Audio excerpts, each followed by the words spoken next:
이 소식을 좀 입체적으로 짚어주기 위해서 북한 전문가, 군사 전문가 두 분, 그리고 이현정 의원 나오셨습니다. 어서 오십시오. 네, 안녕하세요. 안녕하세요. 무려 40발의 사격을 뚫고 귀순한 이제 북한군 병사 들으셨던 것처럼 상태가 위중한 것으로 알려지고 있는데요. 5시간에 걸쳐 응급수술을 집도한 그 유명한 이국종 교수의 목소리부터 먼저 듣고 오겠습니다. 상태가 너무 안 좋을 때는 2차, 3차 수술을 계속 할 때마다 열구 닫고 할 수가 없기 때문에 그냥 열어놓는 거예요. 내장의 부종도 심하고 환자분 상태가 안 좋아서 걱정이 많이 되니까 그렇죠. 집중 치료해야 돼요. 그리고 약을 지금 어마어마한 양을 쓰고 있거든요. 감염도 막아야 되고 지금 또 그 말씀드릴 수 없는 굉장히 복잡한 것들이 많아요. 상태가 DIC라고 굉장히 빠져있기 때문에 되게 위험해요. 지금. 글쎄, 오늘 아침이니까 애초에는 그 생명에는 지장이 없다는 소식까지 얼핏 들었었는데 이현정 의원님 지금 제거하지 못한 총알 한두 개가 또 몸속에 남아있다면서요? 네, 저도 병원 측에 알아보니까 상태가 지금 알려진 것보다는 굉장히 더 심각하다고 그래요. 왜냐하면 이제 병원으로 왔을 때 거의 혈압 자체가 굉장히 떨어져 있었고, 그리고 이제 총격을 많이 받다 보니까 일단 뭐 준비할 겨를도 없이 바로 개복을 했다고 합니다. 근데 지금 내장이 많이 터져서 사실 내장 안에 있는 내가 분변이라든지 그다음 기생충 이런 게 지금 굉장히 많이 있다고 그래요. 그래서 그거를 지금 다 어떤 제거해내고 또 수술하는 게 힘들고, 그리고 특히 이제 지금 총상이 지금 한 6에서 7발 정도 이제 박혀 있는데 지금 현재 한 2발 정도는 아직까지 못 빼냈다고 합니다. 이게 왜냐하면 혹시나 그걸 빼내게 깊숙이 들어있기 때문에 빼낼 경우에는 이게 생명 위협될 수가 있으니까 일단 먼저 급한 것부터 먼저 막아놓고, 그래서 좀 전에 이국종 교수 이야기에 따라서 보면 일단 개복한 그 상태로 그대로 놔두고 일단 약물 투입을 하고 조금 상태가 좋아지면 다시 수술하고, 또 일부 중에서는 또 관통한 그런 상처도 있어서 사실 거의 뭐 상태가 보면 상당히 그 위급한 상황이라고 합니다. 네, 뭐 김기열 교수님 말씀처럼 장기 손상이 매우 심각한 것으로 알려지고 있는데 일단은 저희가 어떤 종류의 총이 사용됐는지 이 부분을 밝히는 것도 굉장히 중요한 부분이 될 수 있을 것 같아요. 원래는 그 판문점 공동경비구역 내에는 유엔사에서 관할하기 때문에 자기 그 개인용 소총, 권총이나 이런 거 외에는 중화기를 쏘지 못하게 돼 있습니다. 근데 지금 사실은 북한군도 일부 중화기가 들어와 있고 기관총도 있고 또 좀 그런 게 있습니다. 그래서 제가 생각할 때 자동 소총이라 그러면 옛날에는 7.62mm라고 우리 기관총에 쓰는 굵은 거를 북한군이 사용했는데 요새는 한 5.45mm라고 AK-74 소총이라고 자동 소총을 가지고 바로 거기가 우리 자유의 집에 북한에서 바로 내려다보는 고각 소초가 있거든요. 거기에서 내리 쐈거나 아니면 찝차에 최소한 4명이나 6명 좀 탈 수 있거든요. 북한군 찝차가. 그 나머지 인원에서 또 같이 쐈거나 해서 한 40여 발이 어깨, 뭐 등, 다리, 그리고 이 등에서는 복부를 관통하고. 근데 북한군 소총은 제가 그것까지 연구를 못해. 우리 소총은 5.56mm 가늘어도 조우손이라 그래가지고 이게 빙빙빙빙 돌아가기 때문에 들어갈 때는 조그만 구멍으로 들어가는데 이제 나올 때는 이게 확 휘져서 나오니까 아마 지금까지 사망을 안 했다면 그게 천우신조가 아닐까. 40발 정도를 맞아가지고요. 사실 그러니까 말씀하셨던 것처럼 권총이 아니라 소총, 그것도 위쪽에서 초소 위쪽에서 이제 내리 난사를 했기 때문에 거기는 그 자유의 집에서 뒤로 와가지고 얼른 은폐원폐를 하지 않으면 그냥 시멘트 맨 바닥이라 아무것도 없어서 그냥 쏘면 맞을 수밖에 없는. 그 얘기도 또 잠시 뒤에 더 집중적으로 해요. 안 소장님. 북한군이 글쎄요, 뭐 깨어난다 하더라도 본인이 제대로 증언을 못하면 물론 뭐 그렇게 되면 안 되겠습니다만 이 귀순 목적이나 이런 게 좀 미스테리로 남는 거 아니겠습니까? 그렇죠. 이게 사망해버리면 그 모든 게 이제 조사가 차단되는 건데, 물론 뭐 그 후에 이제 비하인드 스토리로 들을 수 있겠지만 우선 이 북한군에서 찝차를 몬다. 운전병인지 뭐 정전위원회 사람들은 대체로 또 복장을 변장하니까 저렇게 경무원들이 나와 있어도 사실은 하전사 군복을 입고 있어도 다 강공군관학교나 이런 걸 졸업한 위관급 군관들이 대체로 나와 있습니다. 그래서 이 친구가 몰던 차가 지금 간부용 찝차인지 보급형 나용차인지 후방물자 공급하는 건 잘 알려져 있지 않지만 어쨌든 북한군에서 차를 몰았다는 건 상당히 어떻게 보면 좀 자유분자, 북한군에서 중에서 제일 자유주의를 많이 하는 게 이게 운전병들입니다. 예. 차를 끌고 돌아다니다 보고 뇌물을 써야 되고 뭐 부정부패가 많으니까 어쨌든 이 친구가 그래도 대한민국을 선택해서 오는 과정에 상당히 그 사선을 넘으려고 했는데 좀 저렇게 부상을 크게 당했고 이자 말씀대로 이게 북한이 제가 볼 땐 분명히 권총을 쏜 건 아닙니다. 예. 경무원들이 그 안에 한 30명 근무하는데 한 사람이 한 발씩 쏘겠지만 다 자기 위치에서 일하고 있기 때문에 이것은 분명히 공중초소에서 AK 소총 이 30발이 장전되는 무지개 탄창에 하는 사격을 했기 때문에 저렇게 6발씩 맞았고 쓰러지지 않았나 그렇게 분석이 됩니다. 예, 이현정 의원님 사실 지금 현재까지도 이 북한 병사를 돌보고 있는 분이 바로 이국종 교수님인데 이분이 사실 굉장히 유명한 분이시잖아요. 그렇죠.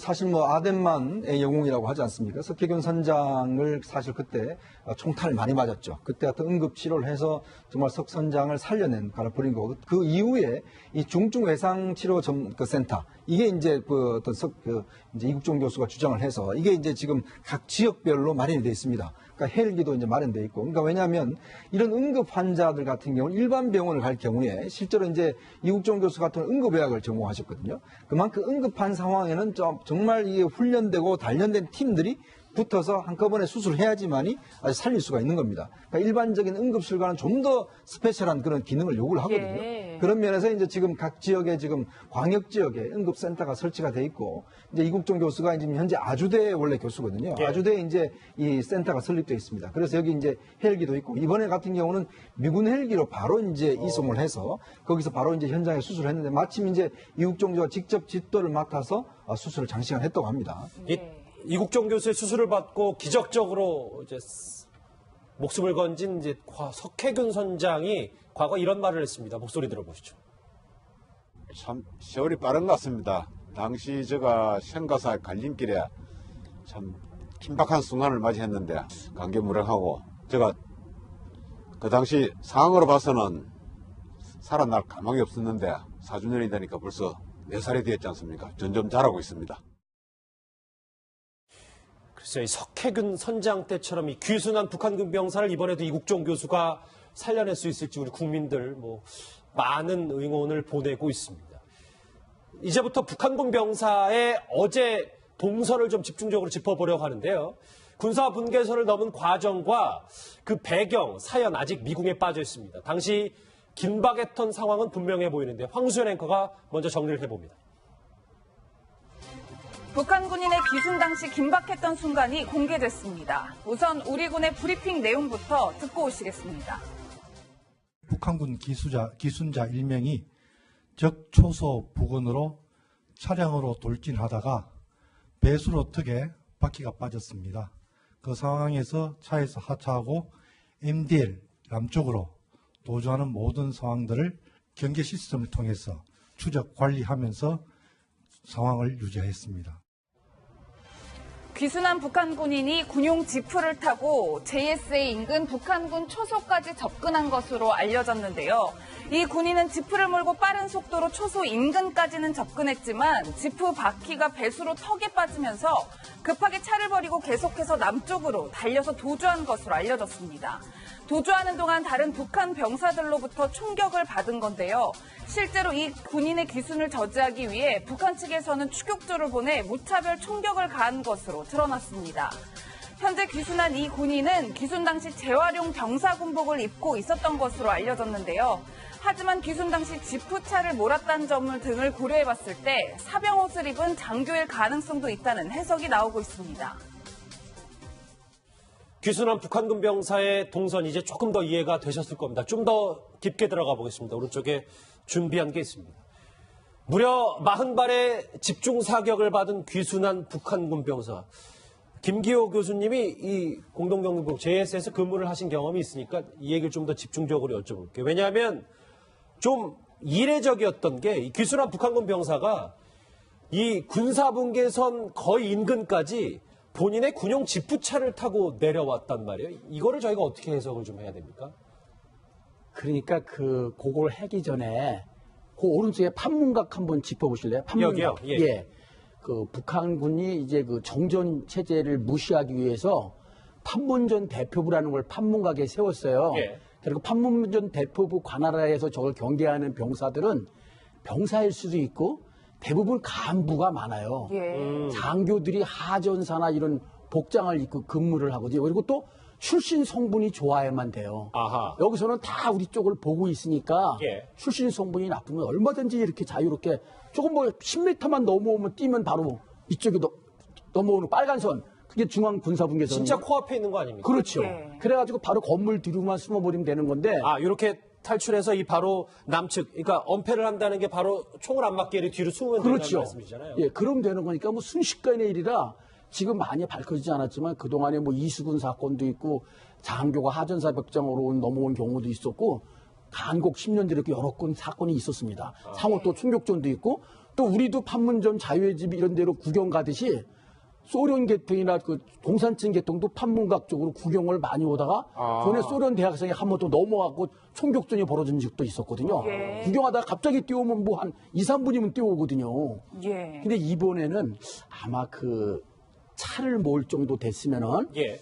그 슬쩍 그 평상시에 불만이 있어서 북한 체제에 어허. 우리 쪽을 좀 동경하고 있었거나 아니면 뭔가는 잘못을 저질러서 더 이상 거기에 있기 어려웠을 그런 상황이 있었을지 않을까 하는 좀 추정을 해볼 수가 있습니다. 알겠습니다. 예, 그리고서 예. 딱 빠졌을 때 뭔가 고장나서 고치는 것처럼 해가지고 바로 뛴다는 것이 아하. 예, 저게 그 은폐물인 대로 빨리 돌았어야 되는데 그렇죠. 예, 곡을 좀 못 들은 것 같습니다. 아, 그러니까 도락에 빠졌을 때 차량이 고장 난 척하고 예. 곧바로 귀순을 시도한 게 뛰었다. 뭐 이런 말씀. 네. 예, 안 소장님 말씀을 종합해 보면 뭐 병사일 수도 있지만 장교일 가능성도 있고 또 출신 성분이 매우 좋다라고 말씀해 주셨는데 그렇다면 도대체 왜 기순을 선택했을까요? 그렇죠. 이제 소속이 중요한데 저 군인이 과연 집차를 몰고 개성 시내에서 출발한 건지 아니면 그 JSA의 어떤 보급품을 나르는 그런 또 운전병인지 그건 이제 좀 더 조사를 본인이 이제 살아나서 조사해 보면 드러나겠습니다만은 어쨌든 제가 볼 때는 판문점 가까이 다가왔다는 것은 그와 관련된 부대 송원이기 때문에 거기까지 나오지 그 전에 3-4단계를 집차를 타고 패스할 수가 없습니다. 그렇죠. 그렇기 때문에 저 친구도 출신 성분이 대단히 좋은 검토된 그런 집안인 것만은 확실한데 나름대로 뭔가 최근에 북한군에서 불만도 높아가고 있고 또 무슨 핵 개발 뭐 ICBM 개발하면서 이게 보급이 잘 안 되니까 예. 거기서 이제 여러 가지 불평 불만이 누적되고 또 상관과 다투을 가능성도 있고 북한군인 경우 대체로 간부의 집차를 운전하면은 제대할 때 제대를 안 하고 대학을 가거나 바로 이제 6개월짜리 군관 양성서를 보내서 표를 달아줍니다. 소위로. 그렇기 때문에 그런 과정에서 뭔가 불만이 충돌했을 가능성이 있습니다. 어쨌든 북한에서도 상류층일 수도 있다는 말씀이신데요. 그렇죠. 좀 더 들어가 보겠습니다. 귀순한 북한군의 정체에 대해서 오늘 오전 국방부 이렇게 브리핑을 했습니다. 들어보시죠. JSA 근무자인지 아닌지 여부에 대해서는 군정에서 조사가 필요한 부분입니다. 비무장 상태였다고 말씀드리고요. 인민군 하전사 복장을 착용하고 있었습니다. 여러 가지 소지품이 있는 것으로 알고 있는데 합동 조사를 통해서 어떤 기순 의도 같은 게 좀 전문적으로 분석이 필요한 상황입니다. 글쎄요. 그렇죠. 전문적인 분석이 필요할 텐데 이 귀순한 북한군 병사가 안 소장님 하전사 복장을 입었단 말이에요. 군복을. 하전사라는 계급이 우리와 비교하면 어느 정도 계급이 되는 겁니까? 그러니까 우리 우리 뭐 1등병, 2등병, 뭐 분대장까지가 이제 하전사인데 하사관과 병사를 합쳐서 하전사라고 부릅니다. 그러니까 군관이 아닌 사람은 밑은 다 하전사인데 문제는 판문점에 나와 있는 그 경무원들 그 사람 우리 이제 헌병과 같은 임무를 수행하는 사람들이 대체로 뭐 중사나 뭐 하사 이렇게 달고 나오는데 중사 이상은 거의 다 장교라는 겁니다. 방건 종합 군관학교 또 압록강 군관학교를 나와가지고 이 격술과 이 특수부대 훈련을 받은 보통 한 사람이 한 10명씩 제킬 수 있는 능력을 가질 수 있는 사람만이 거기 나오고 그래서 이제 지난 8.18 도끼 사건 때 우리 보니파스 대위를 도끼로 내리 찍은 사람이 바로 그 박정남 대위라고 그 당시는 상사 하사관 복장을 하고 나와 있었습니다. 그렇기 때문에 저 사람도 지금은 하전사 복장으로 일단 외모는 판단이 됩니다만은 실제로 아닌 게 아니라 소인지 중인지 이건 조사를 해봐야 이제 밝혀지는 겁니다. 예. 예, 김 교수님 사실 근데 저희가 짚어본 것처럼 말씀하신 것처럼 이곳이 뭐 평소에 이렇게 귀순이 잦은 곳이 아니고 말씀처럼 관광객들도 막 오가는 곳인데 왜 하필 이곳에서 귀순을 선택했다라고 저희가 생각해야 될까요? 저기가 귀순이 잘 일어나지는 않지만 귀순하기가 딴 데보다 쉬워요. 예. 한 2, 3분이나 5분만 순식간에 잘 뛰면 바로 귀순할 수 있거든요. 그러니까 JSA가 저 지금 화면에 그래픽으로 나옵니다만 예. 좀 북한군 입장에서 북한 쪽 입장에서 어찌 보면 등잔 밑이 어두운 조금 지도는 하면 어렵지만 하면 할 수 있는 곳. 그 지금 일어나는 곳은 불행하게 총을 많이 맞았는데 그 1998년인가 오른쪽에 보면 지금 저 건물 5개 있고 오른쪽에 또 있거든요. 예. 오른쪽으로 기순했을 때는 감쪽같이 기순했거든요. 잠시만요. 이 화면을 예, 화면에 보면 그 북측 남측 거기 중립국 감독위원회라고 하나 둘 셋 다 6개 건물 있지 않습니까? 예, 여기 있어. 예, 거기 감독님 요거 조금만 더 한번 네. 뭐 저 주변을 해주시겠어요? 예, 그 건물 우측으로 예, 그 우측으로 그 1998년에 변용관 상위라고 그때는 하전사 복장을 끌고 보니까 우리 한 대위급쯤 돼요. 소위, 중위, 거기는 상위, 대위로 이렇게 나오거든요. 예. 그래서 한 상위면은 중위보다 높고 대위보다 낮은 그런 계급인데 거기 오른쪽으로 이렇게 왔을 때는 그 감쪽같이 왔거든요. 아, 이쪽으로 왔을 때는 좀 그때는 수월하게 왔었는데 이번에는 이쪽으로 와서 총격을 받은. 예, 그 아마 초소에서 감지되는 많이 보이기 때문에 좀 그랬던 것 같아요. 예. 예. 이윤정 의원님, 근데 네. 저는 궁금한 점이 사실 기자들이요, 여기 JSA 취재 많이 가잖아요. 그렇죠. 그리고 관광객들도 다니는데 어제 대낮이었단 말이에요. 네. 혹시나 민간인이 있었으면 굉장히 위험했겠다 이런 생각이 들더라고요. 그렇죠. 어제 그 시간 자체가 보면 오후 이제 3시쯤이니까 사실 이제 그동안 우리가 이제 그 JS를 가보면 이제 군인들이 이렇게 나와 있지 않습니까? 근데 이제 보통 때 같은 경우는 나와 있지 않습니다. 나와 있지 않고 이제 예전에 그 남북이 합의해서 평상시 때는 나와 있지 않고 이제 어떤 뭐 행사나 손님이 올 때만 이제 나가 있는 상황이고 그다음에 이제 CCTV가 다 이제 장착이 돼서 그걸로 이제 일제 감시를 하고 있거든요. 그러니까 그렇다고 한다면 사실 어제 같은 경우는 이게 40발이나 총알이 쐈다고 하면 아까 말씀드린 권총이 아니라 자동소총으로 쐈다고 하면 상당히 그 우리 쪽에서도 감지를 충분히 했을 것이고 그렇죠. 지금 일단 군당국 설명은 그러니까 CCTV로부터 처음부터 계속 보고 있었다 이렇게 지금 증언을 하고 있는데 예. 만약에 제대로 이제 그 감시를 했는지 이 여부는 뭐 하지만 만약에 이제 우리 관광객들이 저게 이제 관광을 하고 있었다라면 이건 상당히 큰 문제가 될 수가 있는 것이죠. 예. 그러니까 그렇기 때문에 사실은 이제 그때 당시에는 다른 어떤 피해는 없는 걸로 봐서는 일단 관광객이 없었던 걸 보여져요. 그렇지만 그러니까 저런 상황이 만약 관광객이 있을 때 벌어졌다라면 상당히 위험할 수가 있습니다. 이게 지금 보니까 예. 팔, 뭐 다리, 가슴, 뭐 복부 다 지금 총상을 입어서 안수양이. 그런데 제가 제목으로도 좀 짚어봤습니다만 북한군이 총격이 무려 40발이잖아요. 이렇게까지 많이 쏠 필요가 있었는지 혹은 북한군이 어떤 이유에서 이렇게 난사를 한 건지에 대해서 궁금합니다. 그러니까 이 40발이 바로 이 친구가 내려다보이는 그 초소에서 쏜 건지, 그 다음에 그 뒤에서부터 추격해 오는 과정에서 쏜 것까지 다 합쳐서 아마 40여 발 되는 거로 지금 아마 통계를 낸 모양인데, 예. 어쨌든 제가 볼 때는 그 군사분계선을 넘기 직전에 아마 8 정도에 맞았을 수 있고, 그러나 지금 죽을 각오를 했기 때문에 계속 남쪽으로 뛰다 보니까 한 20, 30m에서 또 맞았을 수 있습니다. 바로 뒤에 그 초소가 머리 뒷꼭대기에 있으니까 이렇게 됐을 경우는 간신히 살아서 한 목숨만 부지하고 그 한 50m까지 넘어온 거 아닙니까? 이때도 아마 북한군의 그 전선 규정은 그렇습니다.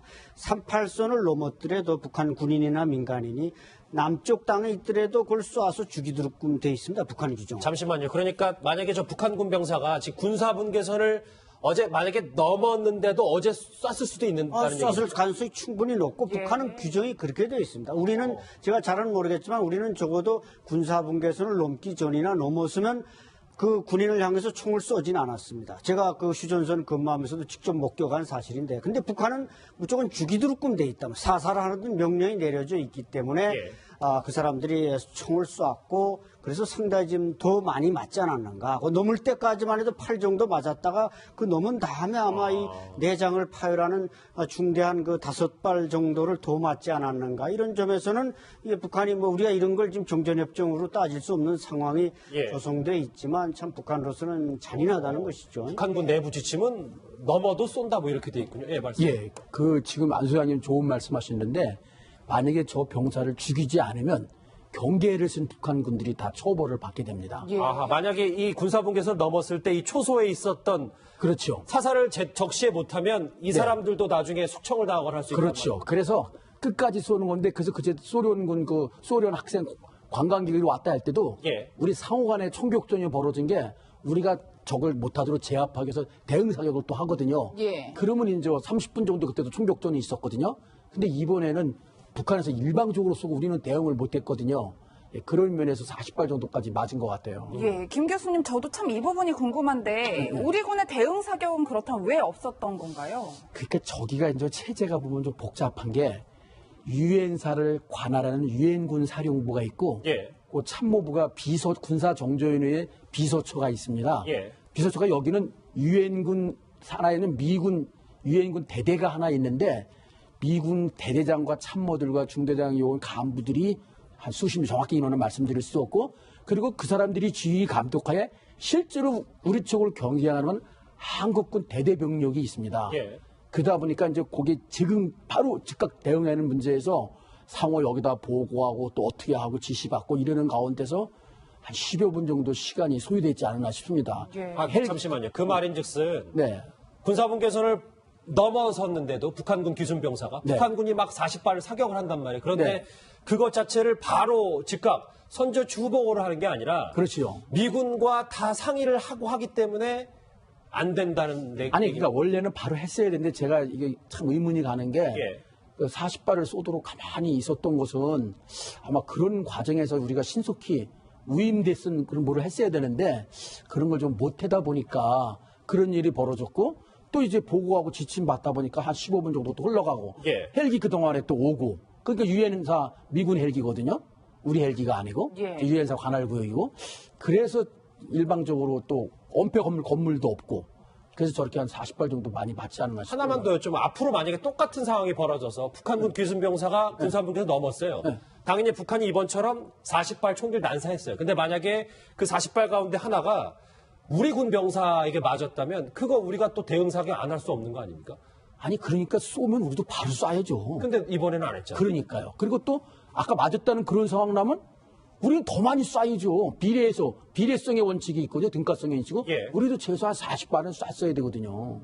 예. 그건 조금 뭐 현장에서 근무를 하셨던 분의 입장에서 문제가 있었다 이렇게 보시는 아니 그러니까 현장은 제가 저걸 관할하는 군사정조위원회 정책기획장교를 해서 그걸 자주 가거든요. 예. 저기 이제 중립국 감독위원회 그 가운데 있는 건물 예, 이거요. 거기가 본회의장이라 예. 거기에 가면 이렇게 티 테이블이 있어갖고 마이크 선이 있거든요.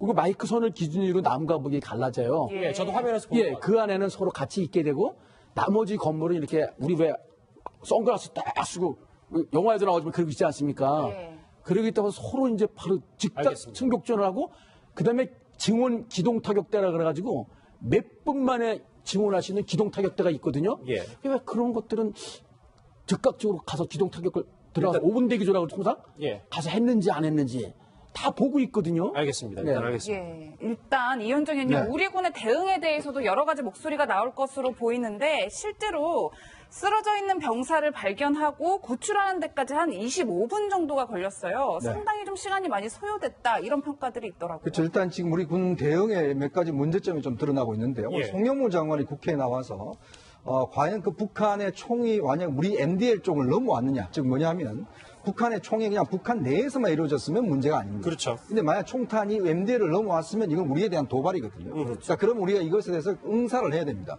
자, 근데 지금 송영무 장관이 넘어왔다라고 이야기를 했어요. 자, 그렇다면 그 48... 넘어온 건 확실하다. 네, 오늘 MDL에 대해서 넘어왔느냐 하니까 그렇다라고 오늘 이제 국회에 답변을 했습니다. 예. 자, 그렇다면 넘어왔음에도 불구하고 왜 그러면 응사를 하지 않았냐라는 문제가 생깁니다. 자, 그러면 과연 우리 군의 설명과 같이 처음부터 이 상황을 보고 있었느냐? 아니면 뒤늦게 파악을 했느냐? 그렇죠. 이 논란이 있을 수가 있어요. 두 번째는 지금 이 넘어온 북한군이 이제 쓰러져 있지 않습니까? 근데 쓰러져 있을 때 우리 군들이 포복을 내서 가서 구했는데 그게 한 20여 분 정도가 걸렸단 말이죠. 예. 자, 그렇다면 지금 일단 우리 지역에 온 사람 아니겠습니까? 그렇다면 우리 지역에 왔을 때는 우리 군들이 즉각 가서 그 사람을 일단 빨리 구해 와야 되는데, 그러니까 물론 이제 그 포복을 간 것은 이제 우리 군에 혹시나 총격이 있을까 한 것인데, 문제는 그렇다면 우리 군에서 응사를 해서 엄호를 해서 그 사람 구해 와야 되는 게 어떤 우리의 수칙이라고 보여진다면, 근데 왜 그걸 안 했냐는 것이죠. 왜냐하면 이게 촉각을 다투는 생명의 어떤 촉각을 다투는 것인데 20여 분 동안 늦어짐으로 해서 실제 이송돼 지금 이제 아까 이국종 교수 이야기 따라 이게 굉장히 위중한 상황이지 않습니까? 그렇죠. 그렇다 보니까 과연 그렇게 했느냐의 문제. 아까 김 교수님 이야기했지만 그럼 우리 군에서는 도대체 그럼 왜 그렇게 가만히 있었느냐. 이 북한에서 40발을 쏘고 그게 지금 그 국방부 장관 이야기로는 NDL까지 넘어왔다고 하는데도 불구하고 응사를 왜 안 했던가. 파악하고 있었는가. 이런 문제가 사실 좀 더 밝혀져야 될 문제 같습니다. 김규 교수님 정리를 해볼게요. 그러니까 우리 영토에서 물론 뭐 북한군이 언제 총을 쏠지 모르니까 뭐 포복으로 갈 수도 있겠지만 그것부터 해서 응사도 제대로 하지 못했다라는 측면이 오히려 이 사람이 왜 기순을 했는지를 푸는 것보다 이게 더 중요한 문제 같아서요. 둘 다 풀려야 될 것 같아요. 일단 40발 정도 소리 나면은 혹시 CCTV나 뭐 거기 TOD 장비 같은 걸 못 볼 수가 없고요. 첫 번째 40발 소리 나면 벌써 압니다. 그 옆에서 바로 뭐 10m 한두 발도 아니고 40발이 투둥퉁퉁 나갈 텐데. 그럼요. 그럼 어디서 총 싸우는 거 그냥 알죠. 그럼 바로 우리 조건 반사적으로 응사를 해야죠. 예. 그러니까 그런 면에서 좀 문제가 있다. 그렇지 않으니까 더 많은 부상을 당하지 않았냐. 그리고 일단 우리 병사가 안 맞았어도 우리 땅에 떨어졌으면 바로 쏴야죠, 우리도. 그만한 양을. 안찬일 소장님, 이제 사실 JSA 구역을 통해서 1급 병사가, 일종의 1급 병사가 귀순을 한 셈인데, 이게 김정은 귀에도 들어갔을까요? 당연히 들어가죠. 이게 김정일 때도 그렇고, 김정은도 이게 판문점에 대한 관심이 지대합니다. 74년에 김정일이가 판문점에 와서 그 경무원들을 뒷잔등을 두드려주니까 2년 후에 이 독기 사건을 일으킨 겁니다. 세상에 배는 게 없었죠. 아마 김정은이 올해 들어와서도 판문점이나 초전방 그 GP까지 나온 걸로 알려지고 있거든요. 그래서 이 친구들이 뭔가 지금 뭔가 그 뭐 도취가 되어 있는지 자간 이 귀순병사가 지나가는 걸 제때 발견 못했다가 아마 마지막 단계에서 발견하고 저렇게 집중 사격을 한 것으로 알려지고 있는데, 만약에 이자 말씀들하신 대로 저 총탄이 우리 구역에 떨어졌다든지 또 북한이 저렇게 자동 화기로 사격했다든지 이런 건 엄연한 군사정전협정 위반 행위입니다. 물론 북한은 군사정전위원회에서 뛰쳐나가서 지금 조선인민군 판문점위원회라는 걸 만들어가지고 제멋대로 가고 있지만 우리가 이걸 따질 건 따져서 뭔가 정전체제 북한을 다시 끌어들이는 그런 시스템을